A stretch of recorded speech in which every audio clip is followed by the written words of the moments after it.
Hello friends, I welcome you all in my YouTube channel English Originator। दोस्तों आज की class में हम हिस्ट्री ऑफ इंग्लिश लिटरेचर का सबसे इम्पॉर्टेंट टॉपिक एलिजाबेथन एज या फिर एलिजाबेथन पीरियड के बारे में जानेंगे, जिसका टाइम पीरियड है 1558 से 1603। ठीक है, 1558 टू 1603। इसे तीन नामों से जाना जाता है। फर्स्ट है एलिजाबेथन पीरियड, सेकंड है शेक्सपियरन पीरियड और थर्ड है रेनेसां। ठीक है, एलिजाबेथन पीरियड इसे इसलिए कहा जाता है क्योंकि इस समय इंग्लैंड की क्वीन एलिजाबेथन फर्स्ट थी। और सेकंड, इसे शेक्सपियरन पीरियड इसलिए कहते हैं क्योंकि इस एज के सबसे फेमस और जीनियस प्ले राइट, आप उन्हें ड्रामेटिस्ट या पोएट भी बोल सकते हैं, विलियम शेक्सपियर थे, जिनका वर्क आज भी काफ़ी पॉपुलर है। इसके साथ ही इसे रेनेसां पीरियड इसलिए कहते हैं क्योंकि इस टाइम पीरियड में इंग्लैंड में हर एक फील्ड में रेनेसां हुआ। रेनेसां का अर्थ है पुनर्जागरण। जैसे लिटरेचर में हुआ थी, इसकी वजह से थिएटर्स खोले गए, इसके साथ ही बहुत सारी न्यू डिस्कवरीज भी हुई थी। ठीक है, एलिजाबेथन एज जो उसका टाइम पीरियड 1558 से 1603 है, क्योंकि इस समय तक एलिजाबेथन वहाँ की महारानी थी। इसी लिटरेचर का गोल्डन पीरियड भी कहा जाता है क्योंकि इस एज के राइटर अन्य अलग अलग यूरोपीय देशों से कि लिटरेचर से इन्फ्लुएंस होकर अपने वर्क्स उन्होंने लिखे थे। ठीक है, टाइम लाइन है 1558 से 1603। अब इम्पॉर्टेंट पॉइंट समझ लीजिए जो कि आपके नोट्स के लिए काफ़ी इंपॉर्टेंट है एग्जाम के पॉइंट ऑफ व्यू से। The Elizabethan era is the epoch in the Tudor period of the history of England during the rain of queen Elizabethan first. ठीक है, ट्यूडर पीरियड के बाद का ये एक नया युग है जिसको एलिजाबेथन एरा कहा जाता है, और ये इतिहास इंग्लैंड के इतिहास में, ठीक है, और क्वीन एलिजाबेथन के शासन काल के से जाना जाता है। It is known as golden period, इसको एक सबसे सुनहरा समय वर्त माना जाता है।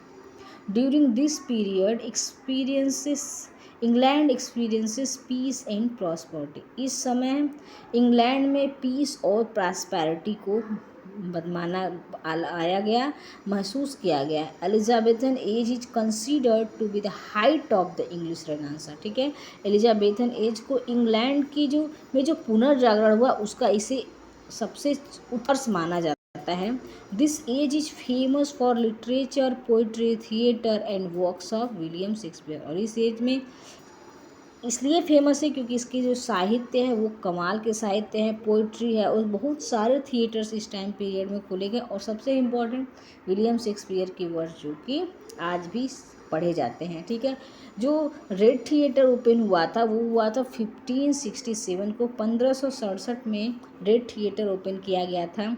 उसके बाद कर्टन थिएटर हुआ है 1577, 1577। उसके साथ ही साथ ग्लोब थिएटर भी ओपन हुआ है 1599 में। Famous playwright of this era was Christopher Marlowe William Shakespeare. ठीक है, Elizabethan is also known as renaissance and the Shakespearean era.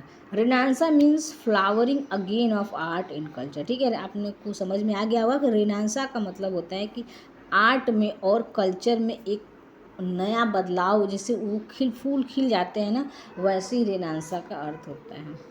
It includes sense of wonder, जिसकी वजह से साहित्य में नई नई खोजे हुए नए आश्चर्य को जोड़ा गया। The inspiration for the great work of this period came from the prolific translation into English of works of ancient Rome and Greece. ठीक है, रोम और ग्रीस के जो इम्पॉर्टेंट वर्क है वहाँ से इस एज के जो प्ले राइट थे, ड्रामेटिस्ट थे, उन्होंने वहाँ से इन्फ्लुएंस होकर अपने वर्क्स में ऐड किया, जिसकी वजह से ये पीरियड, इस पीरियड के वर्क काफ़ी इन्फ्लुएंशियल हैं। ठीक है, प्रोज राइटर जो कि काफ़ी नोटेबल प्रो राइटर्स है of this period was Richard Hooker, Francis Bacon, Robert Burton and Shakespeare. ठीक है, इनके बारे में हम आगे डिटेल में भी पढ़ेंगे। फेमस पोएट में थॉमस सैकविल थे, हेनरी होवर्ड थे, सर फिलिप सिडनी, और ड्रामेटिस्ट में शेक्सपियर हैं, और बेन जॉनसन और थॉमस डेकर, ये तीन काफ़ी इंपॉर्टेंट है। इसके साथ ही यूनिवर्सिटी विट्स भी एलिजाबेथन पीरियड से रिलेटेड हैं। ये इसमें से कुछ जो है ऑक्सफोर्ड यूनिवर्सिटी से थे और कुछ कैम्ब्रिज यूनिवर्सिटी से, जिसमें एक है वो जो कि ना ही कैम्ब्रिज से रिलेटेड है और ना ही ऑक्सफोर्ड से, फिर भी उन्हें यूनिवर्सिटी इसमें ऐड किया गया है, जिसमें John Lyly, Christopher Marlowe, Thomas Kyd, George Peele, Thomas Lodge को जोड़ा गया। अब मेजर पोएट्स में समझिए स्पेंसर के बारे में हम जानते हैं, ठीक है। He wrote in honour of love and beauty, mothers harbour tales, Colin clouts come home again and Amoretti, ठीक है। सर फिलिप सिडनी का फेमस वर्क है, सॉरी स्पेंसर का वर्क है honour of beauty, mothers harbour tale, Colin's clout commute और Amoretti, ठीक है। एमेरोटी इपिथैलियम, उसके साथ साथ फेरी क्वीन भी। अब है सर फिलिप सिडनी का, ठीक है। He was a scholar, knight and courtier, he wrote Arcadia, Astrophel in Stella, apology for poetry. जो सर फिलिप सिडनी है वो एक विद्वान भी थे, इसके साथ ही साथ सैनिक और दरबारी भी थी। उनका इम्पॉर्टेंट वर्क है अर्केडिया, स्ट्रॉफल एंड स्टेला और इसके साथ ही साथ apology for poetry. Ben Jonson ji, Ben Jonson was the greatest humanist of the time, जो मानवतावादी थे उस समय के। His poetry is found in collection like epigrams and the forest and the underwood, ठीक है। कौन सा वर्क था? Epigram, forest and the underwood. अब है जॉन लिली, ठीक है। He invented a artistic style name euphuism through the his work Euphues, ठीक है। इफियस जो वर्क उनके द्वारा है लिखा गया, उसमें उन्होंने एक नई स्टाइल का इन्वेंट किया था। शेक्सपियर है, शेक्सपियर सबसे important, he was the tower poet of this era, इस एरा के सबसे इम्पोर्टेंट जो है वो शेक्सपियर है। He created more than 800 characters, उन्होंने 800 से ज़्यादा कैरेक्टर्स को प्रेजेंट किया है। उसका जो फेमस वर्क है जूलियस सीजर है, मैकबेथ है, वीनस इन एडोनिस है, उसके बाद टेम्पेस्ट है, उसके साथ ही साथ आप जानते हैं मेजर फॉर मेजर, बहुत सारे वर्क है जो कि काफ़ी पॉपुलर हुए थे। तो ये रहा एलिजाबेथन पीरियड के बारे में। तो अगर आपको वीडियो अच्छा लगा हो तो प्लीज़ लाइक सब्सक्राइब करिए। Thanks for the watching.